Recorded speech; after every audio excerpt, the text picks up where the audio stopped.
Bonjour à tous et bienvenue dans Smart Patrimoine. Smart Patrimoine, l'émission qui vous accompagne dans la gestion de vos finances personnelles et qui décrypte également avec vous les actualités et les enjeux du secteur de la gestion de patrimoine. Une émission que vous pouvez retrouver tous les jours sur Bismart. Et au sommaire de cette édition, nous commencerons tout d'abord avec l'art à la une, le rendez-vous dédié aux actualités du monde de l'art. Un rendez-vous proposé par Sybille Aoudjan, journaliste spécialisée sur les questions d'art au sein de la rédaction de Bismart. Nous enchaînerons ensuite avec l'art à la une, l'interview où nous aurons le plaisir de recevoir Emilia Genuardi, directrice et fondatrice de Unrepresented by Approach, une foire dédiée aux artistes sous-représentés. Nous tenterons de comprendre notamment pourquoi il y a besoin de créer une foire dédiée à ces artistes que l'on ne retrouve pas forcément dans les galeries traditionnelles ou dans les foires traditionnelles. Ce sera donc la deuxième partie de Smart Patrimoine. Et puis nous enchaînerons avec Enjeu Patrimoine, une dernière partie consacrée à l'analyse de la crise bancaire que connaissent à présent les marchés financiers depuis 3 semaines. Régis Yankovici, fondateur et dirigeant de Luxavis, sera sur le plateau pour tenter de décrypter cette crise, de tenter également de prendre un petit peu de recul et nous donner sa vision des valeurs refuges actuellement sur les marchés financiers. C'est tout de suite dans Smart Patrimoine. Et nous commençons tout de suite avec l'art à la une, le rendez-vous dédié aux actualités du monde de l'art proposé par Sybille Aoudjan, journaliste spécialisée sur les questions d'art au sein de la rédaction de Bismart. Bonjour Sybille. Bonjour Nicolas. Bienvenue sur le plateau de Smart Patrimoine. Alors que s'est-il passé dans le monde de l'art cette semaine, Sybille ? Alors Nicolas, de plus en plus d'artistes craignent le développement de l'intelligence artificielle. Et surtout, ce qu'ils craignent, c'est que l'intelligence artificielle copie leurs œuvres. Certains artistes sont donc très frileux à l'idée de poster l'image de leurs œuvres sur Internet. Alors un logiciel baptisé Glaze vient juste d'être mis au point pour lutter contre ce plagiat potentiel. Et alors comment fait-il pour protéger les œuvres originales, Sybille ? Alors Glaze est un logiciel qui génère une sorte de filtre sur l'image de l'œuvre originale qui sera postée sur Internet. Donc ce filtre qui est invisible à l'œil nu permet de protéger l'œuvre des programmes d'intelligence artificielle. La machine n'arrivera donc pas à récolter les données nécessaires pour reproduire l'image. Donc l'équipe a notamment travaillé avec l'artiste Carla Ortiz qui a porté plainte à travers un collectif contre Midjourney, Step Diffusion et DreamUp qui sont des logiciels qui arrivent à générer très facilement des œuvres en imitant le style des artistes. En attendant un éventuel procès, Glaze peut être une solution, mais il le spécifie tout de même sur leur site internet. Glaze n'est pas une solution permanente contre le mimétisme de l'IA. L'IA évolue rapidement et donc seul un encadrement juridique pourra stabiliser la situation. Évidemment, une course contre la montre avec une technologie qui évolue et qui apprend au fur et à mesure. Après ces explications technologiques, Sybille, un mot peut-être sur les chiffres de l'art extra-européen. Oui, c'est le rapport Artcade qui est estampillé par la maison de vente Bonhams qui a été publié. Il dresse un bilan de l'année 2022 concernant les œuvres extra-européennes. Alors, le rapport indique un marché international de l'art tribal qui se stabilise sans excès. Le chiffre d'affaires des ventes s'est stabilisé à 60 millions d'euros en 2022. C'est 7000 lots qui ont été proposés à la vente durant toute l'année dans les ventes publiques et le prix moyen descend à 13 755 euros en baisse de 19%. Selon l'analyse d'Arcade, les objets de faible et de moyenne qualité sont en chute libre, mais le marché est porté par des objets qui seront expertisés et qui auront des prix assez élevés. Une baisse que l'on compare finalement à une année 2021 qui, elle, a été particulièrement dynamique. Effectivement, l'année 2021, c'est une année assez grandiose, un chiffre d'affaires qui atteint 107,6 millions d'euros. L'année 2021 a été marquée par une vente extraordinaire, la vente de la collection de Michel Périnet, qui à elle seule couvre 60% de tout le chiffre d'affaires international. En revanche, ce qui perdure, c'est que la France reste un pays très important sur ce secteur. Elle représente encore en 2022 63% des résultats de vente. Et bien sûr, la vente la plus retentissante durant l'année 2022, c'est la vente du masque Fang, un masque du Gabon adjugé 5,25 millions d'euros avec frais à l'hôtel des ventes de Montpellier. Et nous finissons ces actualités du monde de l'art, Sybille, avec l'actualité des foires. Encore une semaine riche en foires d'art. Oui, en plus de l'art contemporain, donc représenté par Art Paris, et puis aussi Unrepresented by Approach, dont on va parler dans un instant. Paris, c'est aussi la capitale du design, avec cette semaine le PAD qui ouvre ses portes, donc le pavillon des arts et du design qui fête cette année ses 25 ans. Et il se tient jusqu'à dimanche au Jardin des Tuileries. Pour cette nouvelle édition, il y aura une vingtaine de nouvelles et jeunes galeries du monde entier, d'Inde, d'Italie, de Suisse ou encore des Pays-Bas. Elles seront représentées en plus des grandes foires qui sont présentes très fréquemment. Et puis pour cette édition anniversaire, le PAD décernera 3 prix, le prix du stand, le prix du design contemporain et le prix du design historique décerné par l'architecte d'intérieur Jacques Grange. Merci Sybille pour ces actualités du monde de l'art cette semaine. Et nous avons le plaisir de recevoir ensemble sur le plateau de Smart Patrimoine Emilia Genuardi. Bonjour Emilia Genuardi. Bonjour. Bienvenue sur le plateau de Smart Patrimoine. Vous êtes directrice et fondatrice de Unrepresented by Approach, une foire dédiée aux artistes sous-représentés. Est-ce que vous pouvez nous expliquer un petit peu l'idée de cette foire? C'est la première année qu'elle va avoir lieu, si je ne dis pas de bêtises. Une foire dédiée aux artistes qu'on ne retrouve pas finalement dans les galeries ou dans les foires classiques d'art ou d'art contemporain. Alors oui, je vais revenir sur votre terme sous-représenté parce que c'est pas du tout le cas. En sous-représenté, c'est une connotation un peu péjorative. Or, j'ai appelé cette foire unrepresented parce que littéralement non représenté. Alors aujourd'hui, on a beaucoup de raisons pour lesquelles on a des artistes qui sont non représentés par les galeries. Certains n'en veulent pas. C'est d'ailleurs de plus en plus, il y en a de plus en plus, des artistes qui souhaitent ne pas être représentés. Certains artistes ne veulent pas être représentés par des galeries. D'accord. Oui. Absolument. On a des artistes qui sont entre deux galeries et on a des artistes effectivement qui sont en recherche. Donc voilà, on a multiples raisons pour lesquelles ces artistes ne sont pas représentés. J'ai monté cette foire parce que ces artistes effectivement ont très peu de visibilité sur le marché de l'art. Au sein des grandes foires, il faut être représenté par une galerie pour pouvoir y participer. Et parmi eux se trouvent les grands de demain, qui seront peut-être représentés plus tard, peut-être pas, mais dans tous les cas, des pépites. Est-ce que c'est des artistes plutôt émergents, du coup, que vous présentez? Pas du tout. On a des artistes cette année, pour cette première édition, de 22 ans à 55 ans. Donc voilà. Après, le terme émergence est vaste. On peut être un artiste émergent à 60 ans. Donc voilà. Et donc, quelles sont les spécificités de ce nouveau format? Il y a quand même beaucoup de particularités. Est-ce que vous pouvez nous les détailler? Alors, la foire s'appelle Unrepresented by Approach. Tout d'abord parce que je dirige et j'ai fondé un premier salon qui s'appelle Approach, dont je suis en train de préparer la 7e édition qui aura lieu en novembre, qui est déjà d'où découle ce nouveau format. Donc, c'est un format que j'ai voulu à taille humaine, dont l'objectif est de montrer des artistes qui vont expérimenter le médium photographique, c'est-à-dire non seulement des photographes, mais également des plasticiens qui vont imprimer sur divers supports, du plâtre, du verre, expérimenter la photosensibilité, des collectionneurs de photographie anonyme qui vont revisiter leur collection eux-mêmes en tant qu'artistes. Voilà, plein de formes. J'ai voulu ce salon donc à taille humaine et avec un vrai projet curatorial, l'expérimentation photographique, que des solo shows, des expositions personnelles, de manière à rentrer en profondeur dans le travail des artistes. Et puis là, une grande particularité également, c'est que tout part des artistes. C'est-à-dire que pour la sélection, je vais sélectionner, moi ou des curateurs, des directeurs artistiques invités, tout d'abord des artistes, des projets, pour la plupart du temps, qui ne sont pas encore réalisés, qui sont inédits. Et une fois que je suis fixée sur un maximum de 15 approches complémentaires et singulières, je vais solliciter ou des collectionneurs pour Unrepresented, ou pour le salon Approche, des galeries pour qu'elles participent au projet.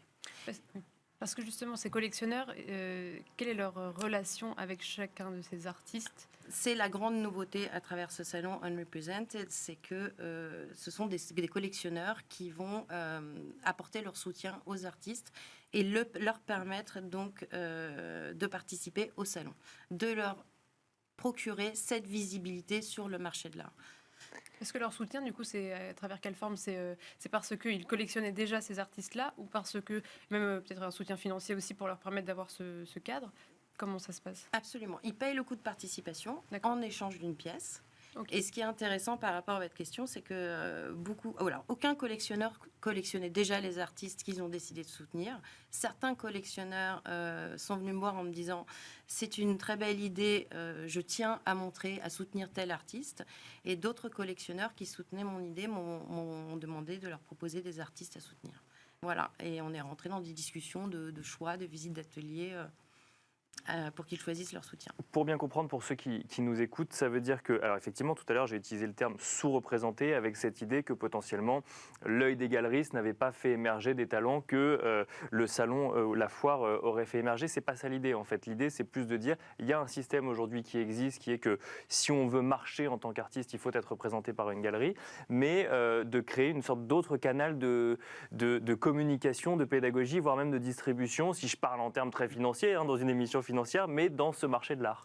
C'est un nouveau modèle de diffusion. Je pense que c'est une première, ça n'avait pas encore été fait. C'est intéressant, je pense, pour les artistes, pour les collectionneurs que l'on met aussi au premier plan. L'idée est venue d'une manière très simple, c'est que j'ai beaucoup entendu les collectionneurs dire « j'achète en soutien, j'achète tel artiste en soutien, j'achète dans telle galerie en soutien ». Et je me suis dit, finalement, pourquoi pas leur demander de soutenir l'artiste en lui proposant une visibilité qu'il n'a jamais, en échange d'une pièce, au lieu d'acheter une pièce directement.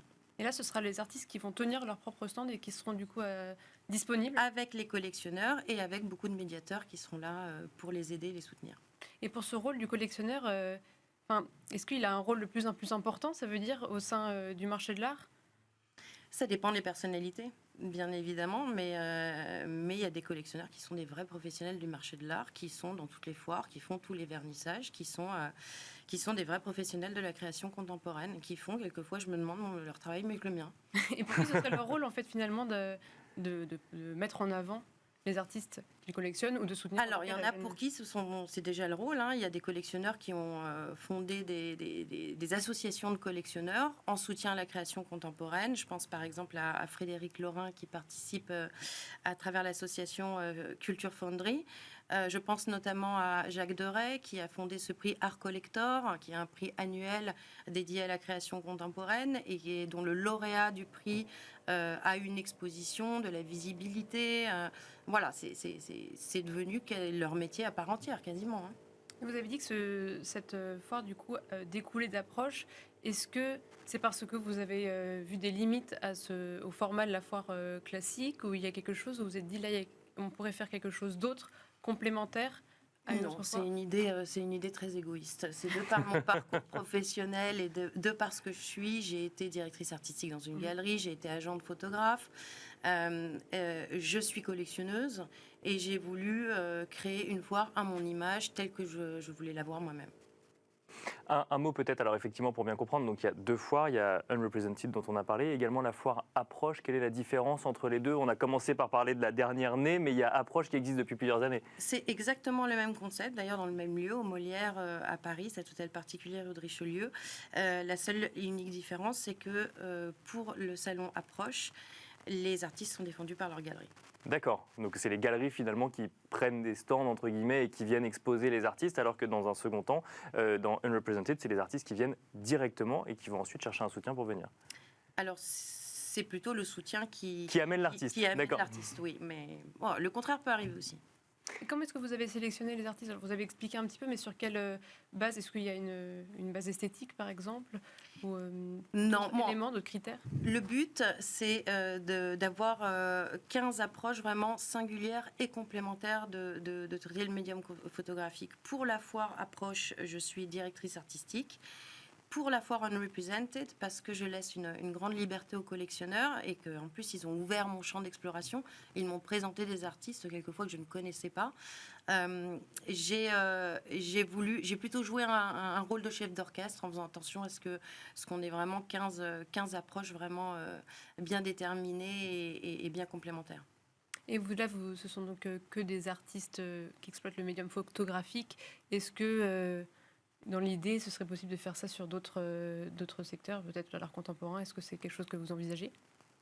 Moi, mon savoir-faire, mon écosystème, c'est vraiment la photographie, mais je vous avoue que j'y pense. wait and see. Une question alors qui sort un petit peu du sujet, mais effectivement, quand on parle d'artistes non représentés, dans un contexte aujourd'hui où les réseaux sociaux peuvent permettre de se faire connaître, où on peut vendre directement en ligne, est-ce que vous constatez que de plus en plus d'artistes prennent finalement leur représentation à bras-le-corps et la gèrent eux-mêmes, ou c'est encore quelque chose d'assez peu vu dans le monde de l'art aujourd'hui ? Il y en a de plus en plus, c'est certain. Il y a les outils, mais ça dépend principalement de la personnalité d'un artiste. Un artiste, il faut qu'il ait un atout commercial pour pouvoir et aller chercher des bourses, et se représenter, et faire des livres. Bien sûr. Et c'est vraiment une question de personnalité. Il y a des personnalités qui peuvent se dédoubler en tant qu'artiste et en tant en tout cas, que marketeur de son propre travail, bien sûr. Absolument. Ouais. Et d'autres qui n'ont pas du tout les facultés, et puis on leur demande pas, c'est pas leur métier. Hein. Donc vous ne pensez pas que forcément la traditionnelle galerie est un modèle qui est voué à peut-être avoir moins de poids sur le marché de l'art ? Je pense que c'est possible. Ce qui est certain, c'est qu'il n'y a pas assez de galeries pour tous les artistes. Donc partant de là, il y a forcément de trouver des canaux. Voilà. Et donc, il y a de la place pour des foires comme Unrepresented by Approche. Alors, on rappelle les dates. Unrepresented by Approche, c'est du 31 mars au 2 avril 2023. Vous nous rappelez le lieu où ça... Le Molière, 40 rue Richelieu à Paris. Et le festival Approche qui, lui, aura lieu en novembre. On a les dates déjà précises ? Du 9 au 12 novembre. Du 9 au 12 novembre. Bravo, merci beaucoup Emilia Génieux-Hardy.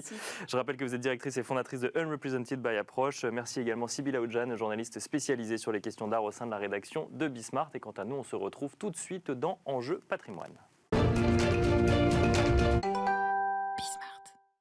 Et nous enchaînons à présent avec Enjeu Patrimoine, un enjeu patrimoine durant lequel nous allons tenter de comprendre la crise bancaire que vivent les marchés financiers depuis 3 semaines maintenant. Et pour cela, nous avons le plaisir d'être en plateau avec Régis Yankovici, fondateur et dirigeant de Luxavie. Bonjour Régis Yankovici. Bonjour Nicolas. Bienvenue sur le plateau de Smart Patrimoine. Alors, on voulait prendre un petit peu de recul avec vous sur les mouvements un peu chahutés qu'on peut connaître sur les marchés financiers, notamment dans le secteur bancaire. Ça a commencé il y a 3 semaines avec Silicon Valley Bank, donc qui depuis a été racheté par First Citizen Bank. Ensuite, il y a eu l'épisode Crédit Suisse, dont on a suivi de près le rachat par UBS. Et plus récemment, les inquiétudes qu'on peut voir sur Deutsche Bank, sans compter effectivement l'impact que cela peut avoir sur d'autres banques, notamment les banques françaises, en matière de cours de bourse. Comment est-ce que vous analysez, si on prend un peu de recul, cette séquence de crise bancaire depuis 3 semaines, Régis Yankovici ? Alors, on va même prendre beaucoup de recul, puisque lorsqu'on regarde le comportement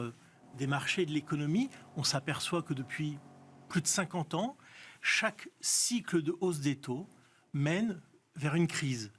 Et c'est en général cette crise qui met un terme à cette hausse de taux. D'accord. Tout simplement parce que la Fed avance dans le brouillard, qu'elle ne sait pas exactement le délai de l'impact entre la remontée des taux et l'économie et l'inflation. Donc, elle attend de monter, je dirais, le plus possible. Et puis, il faut se souvenir qu'il y a 1 an et demi à peu près, Powell nous disait que l'inflation serait transitoire. Elle a eu quand même une erreur d'estimation de la situation. D'abord, durant le Covid, où elle a sans doute baissé trop fort, et durant la phase inflationniste, à mon avis, durant laquelle elle a monté trop tard.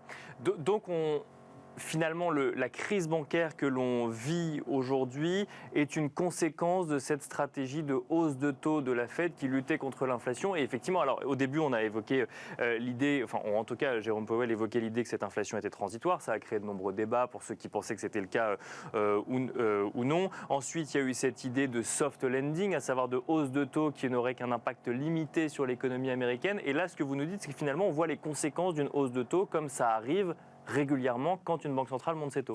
Exactement. Alors, c'est le film a été exactement celui-là, puisqu'à partir du mois d'octobre, les investisseurs ont estimé que le ralentissement serait progressif et que l'inflation allait disparaître. Au mois de février, ça s'est tout à fait retourné parce que l'inflation a déçu. Et Powell, finalement, a dit qu'il allait remonter de 50 points de base. Et là, et c'est pour ça que j'ai tendance à dire, moi, en tant qu'allocataire d'actifs global, que c'est une bonne nouvelle, parce que ça nous aide à voir plus clair dans la situation, où on passe en fait d'un discours sur l'inflation, on va passer à un discours sur la récession, qui est assez probable, parce que c'est un mécanisme qui est maintenant assez connu, puisqu'on a donc des banques qui vont restreindre le crédit. Les premiers touchés, puisque ce sont les banques régionales américaines qui sont en difficulté, Bien sûr. ce sont les sociétés d'immobilier commercial. Ensuite, les PME, avec sans doute un impact sur l'emploi au niveau financier américain. D'accord. Il faut bien voir que l'emploi a déjà été touché dans la techno il y a quelques mois.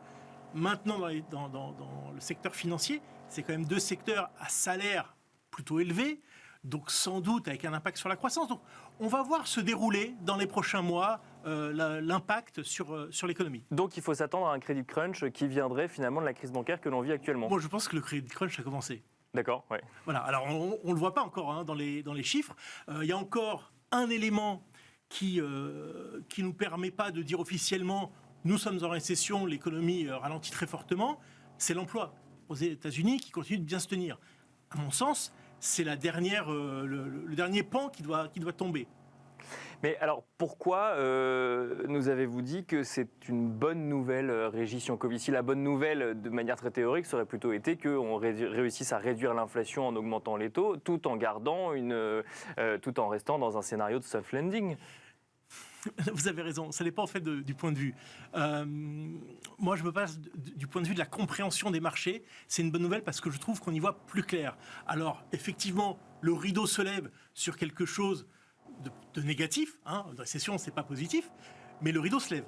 Donc, pour moi, j'y vois plus clair. Et comme on est à un moment où les éléments, comme je disais, par exemple l'emploi, ne montrent pas cette situation-là, j'estime qu'il y a un hiatus entre l'analyse que je présente maintenant et le consensus. Ce hiatus, c'est le meilleur moment pour gagner de l'argent en bourse. Dans la mesure où j'ai raison, évidemment. Bien sûr. Oui. Parce que jouer ce qui est déjà intégré par le consensus, c'est moins intéressant et surtout moins rémunérateur. Donc finalement, ce qu'on voit aujourd'hui sur les bancaires, ça permet d'y voir plus clair et finalement parce qu'on commence à voir des conséquences réelles de la hausse des taux, donc de la Fed en l'occurrence, mais des banques centrales de manière générale. Donc au moins, on navigue un peu moins à vue. C'est ce que vous nous dites quand on est professionnel de l'investissement. Alors, évidemment, il reste toujours des zones d'incertitude. On ne sait pas si la crise bancaire est terminée. Les marchés, je trouve, ont réagi de manière très saine, évidemment, à part les excès un peu peut-être ridicules sur la Deutsche Bank. Mais globalement, tout ça est très cantonné. Ce qu'on mesure difficilement donc, sur est-ce que la crise bancaire est terminée, c'est qu'aujourd'hui, on ne vit pas pleinement l'impact des hausses des taux, puisqu'il y a un temps de diffusion dans l'économie qui est de 6 à 12 mois, disons, et que si l'impact maximum se fera sentir au cours de l'été, au mois de septembre. Donc on est quand même dans une zone un peu dangereuse. Quand je dis évidemment que c'est une bonne nouvelle, c'est pas pour inviter à prendre du risque dans le portefeuille. Bien sûr. C'est même plutôt le contraire. Mais si je vous suis, ça veut dire qu'on n'a pas vu, selon vous, de réaction irrationnelle d'investisseurs sur les bancaires dans cette période, notamment quand on voit la contagion que ça a pu avoir sur des titres de banques comme Crédit Agricole, Société Générale ou BNP, qui ne sont pas concernés finalement par les actualités qu'on voit en matière de crise bancaire. Alors, j'aurais pas de commentaires sur les mouvements à très court terme. Bien sûr. Mais sur la réaction des investisseurs. Parce que, évidemment, le marché est là pour intégrer toute la connaissance globale du marché, plus le caractère psychologique des investisseurs, et imprévisible. Avec leurs excès et leur caractère imprévisible. Évidemment. Moi, ce qui m'intéresse, c'est pas de faire profiter d'excès de court terme qui sont de l'ordre de quelques pourcents, mais plutôt de positionnement à moyen terme, on va dire à 6-18 mois, pour gagner bien plus. Est-ce que la Réserve fédérale américaine pourra, selon vous, concilier sa bataille contre l'inflation d'un côté et gérer en même temps cette crise bancaire et éviter un empirement de la situation? Alors c'est une vraie question et en fait elle est, je pense, pas si difficile à répondre parce que en réalité les deux choses ne sont pas séparées. Les deux choses sont liées. Elles sont liées parce que la crise bancaire va inciter les banques à réduire drastiquement leur portefeuille de crédit. Et à partir de là, se met en place un processus de désinflation, je ne vais pas parler de déflation évidemment, mais de désinflation, et je pense que le problème va se résoudre de lui-même. Et la problématique, il est évidemment très tôt pour en parler, mais ça sera de savoir comment on relance l'économie derrière. Et là, c'est aussi, je trouve, une bonne nouvelle, la Fed a de nouveau une marge de manœuvre importante. Du fait de son rétrécissement les taux, monétaire. puisqu'on est à 4,80 aujourd'hui sur les taux courts. Bon, et alors, dans le contexte actuel, Régis Jancovici, vous nous avez dit que ce n'était pas forcément le moment de prendre plus de risques, au contraire, peut-être en prendre un petit peu moins dans son allocation d'actifs. Concrètement, est-ce qu'on va vers des valeurs refuges vers quoi est-ce qu'on se dirige, selon vous, pour réduire le risque de ces allocations? Alors, d'abord, on a un baromètre de risque qui va de 0 à 10. Aujourd'hui, situé à 2. Donc, c'est pas très élevé pour avoir envie de prendre du risque. Il y a 2 classes d'actifs qui me paraissent vraiment très attractives parce que elles correspondent au moment de marché où elles doivent largement surperformer, et d'ailleurs même pas simplement d'un point de vue relatif, mais d'un point de vue absolu également. D'accord. Et sur lesquels les investisseurs ne sont pas positionnés, ou très peu. C'est d'abord les emprunts d'État, que ce soit européens ou américains. Alors évidemment américains avec le risque de change dollar sur lequel on n'a pas de très forte conviction, mais plutôt orienté à la baisse tout de même. Mais il y a des outils pour se couvrir du risque de change. Tout simplement parce que si on estime que la désinflation doit venir, les taux doivent baisser. C'est assez classique là encore, où en fait la Fed, le marché nous dit qu'elle doit arrêter de remonter les taux d'intérêt. Bien sûr. À partir de là, les taux longs doivent anticiper le prochain cycle et rebaisser vers des niveaux sans doute qu'on avait avant Covid. Donc se positionner plutôt sur la partie longue de la courbe des taux. Alors, il y a deux stratégies et les deux sont pertinentes. C'est de se positionner sur la partie courte et et faire tourner sa position, ou de se positionner sur la partie longue, accepter une moindre, un taux de rentabilité plus bas, mais gagner en capital du fait de la baisse des taux et de la sensibilité qu'on peut avoir. Évidemment, les investisseurs choisiront le degré de sensibilité qu'ils veulent avoir. Est-ce qu'ils vont acheter du 7-10 ans, 10-15 ou même plus long? Il y a des ETF pour ça. Donc ça, c'est la première chose, donc les emprunts d'État à long terme plutôt, ou en tout cas chacun choisit effectivement. Et l'autre élément dont vous vouliez nous parler? L'autre, c'est l'or. L'or ne performe plus depuis à peu près 2 ans et demi, 3 ans. Bien sûr, oui. Après, on est quelque part dans une grande zone de consolidation entre 1 700 $ et 2 050 $. Et je crois que la situation actuelle va lui permettre de sortir par le haut de cette zone. De redevenir cette valeur refuge que les marchés ont souvent connue. Exactement. Et les marchés, certains ont cru à tort que c'était un refuge contre l'inflation. On a vu l'année dernière que ça n'a pas du tout fonctionné. En fait, l'or, c'est le reflet du comportement de la Banque centrale. Est-ce qu'elle cherche à restreindre la liquidité ou est-ce qu'elle cherche à en apporter? On a vu avec les prêts qui ont été faits aux banques il y a quelques jours qu'elle est en train de nouveau, on est passé du QT, quantitative tightening, à nouveau vers le quantitative easing. Et là, c'est le royaume de l'or.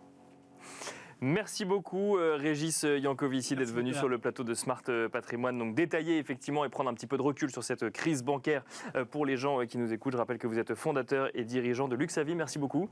Merci Nicolas. Merci à vous également de nous avoir suivis et je vous donne rendez-vous très bientôt sur Bismart pour un nouveau numéro de Smart Patrimoine. À très vite.